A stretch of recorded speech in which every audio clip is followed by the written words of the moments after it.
pulmonary artery pressure, this is the other one we continuously monitor with the Swan gans. As you see, I'm going to zoom in. This is the pulmonary artery here, pulmonary artery pressure. These are the numbers here, and these are the wave forms.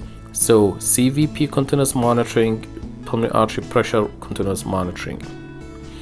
The wedge, you have to inflate the balloon to get the wedge, and we talked about it in a separate video. We'll talk about it again. Pulmonary artery pressure is normally systolic 15 to 25, and I think diastolic 8 to 15. Two things here I want to point out is the first thing we just mentioned, that if you have here, this is a pulmonic valve. Let me change the color so you can see it right here.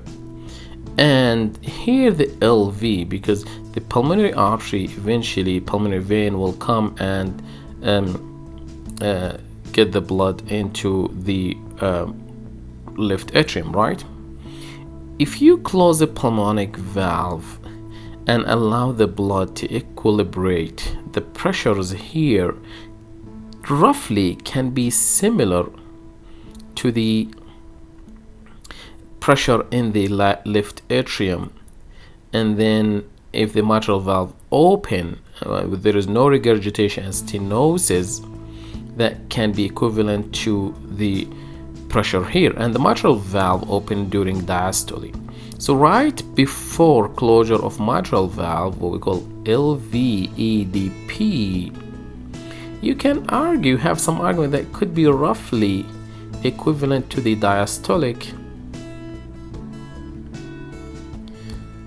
pulmonary pressure.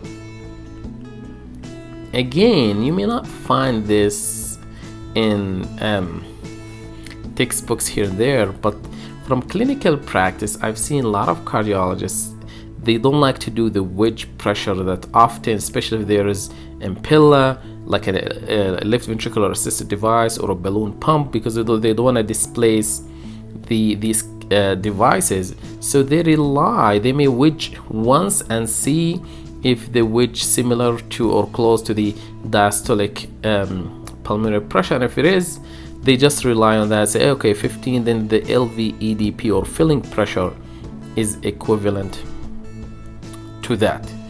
The LVEDP simply it's equivalent to the preload, right? So if you know what's the preload, and we'll bring this topic shortly. So this is how pulmonary artery pressure, how continuously we measure that. And so that's about pulmonary artery pressure. The other number or measurements we really care about as well is the cardiac output and cardiac index.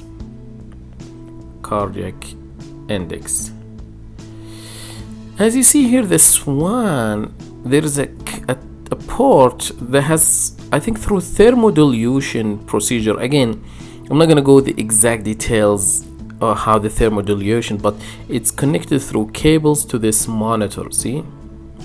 And this can measure the cardiac index for you. It's 2.6. Cardiac output is how much volume, blood liter, pumped every minute. And the cardiac index is how much cardiac output being pumped for every squared meter of our body. So it's based on patient size and surface area. Cardiac output normally, I think, 5 to 8 liters, and cardiac index from 2.5 to 4 liter per minute per squared meter. These are very important numbers that we can estimate by using the Swan or pulmonary artery catheter, because based on that we can titrate up and down the inotropes, pressures, help us to whether diuresis or give volume. Again, all of these numbers you have to take them to the whole clinical pictures.